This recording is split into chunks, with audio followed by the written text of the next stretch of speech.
एक छोटे से शांत गांव में जहां सुबह की पहली किरणें पेड़ों के बीच से सुनहरी धाराओं की तरह उतरती थीं, वहीं एक साधारण सा किसान रहता था, रामू। धोती कुर्ता पहने, आंखों में सच्चाई और दिल में हिम्मत लिए वो हर सुबह अपना हल कंधे पर रखकर अपने छोटे से खेत की ओर निकल पड़ता था। लेकिन उस साल मौसम ने सबका साथ छोड़ दिया। बादल आते तो थे, पर बरसते नहीं थे। जमीन फटने लगी, नदियां सूखने लगी और गांव के किसानों के चेहरों से उम्मीद की चमक गायब हो गई। सब परेशान थे, क्योंकि बारिश के बिना खेत कैसे लहलहाते। मगर रामू अलग था। वह हार मानने वालों में से नहीं था।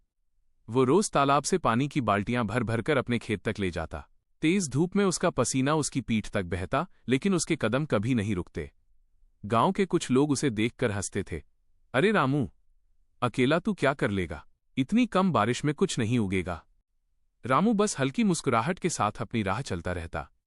उसके अंदर एक अडिग विश्वास था, मेहनत का पानी कभी बेकार नहीं जाता।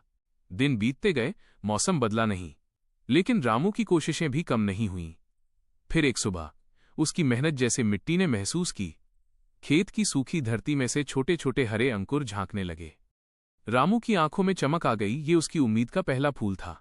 धीरे धीरे पूरा खेत हरा होने लगा। गांव वाले हैरान थे।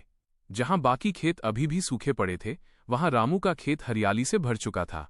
कुछ ही हफ्तों बाद उसका खेत सुनहरी फसल से लहलहाने लगा। हवा के साथ झूमती बालियां ऐसे लग रही थीं जैसे रामू की मेहनत गीत गा रही हो। कटाई पूरी होने पर रामू ने अपनी कमाई को सिर्फ अपने घर तक सीमित नहीं रखा।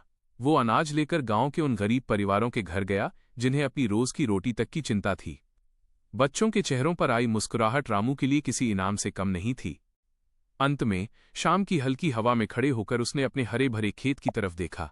उसकी कहानी चुपचाप ये कह रही थी, कभी कभी चमत्कार मेहनत के भेस में आते हैं।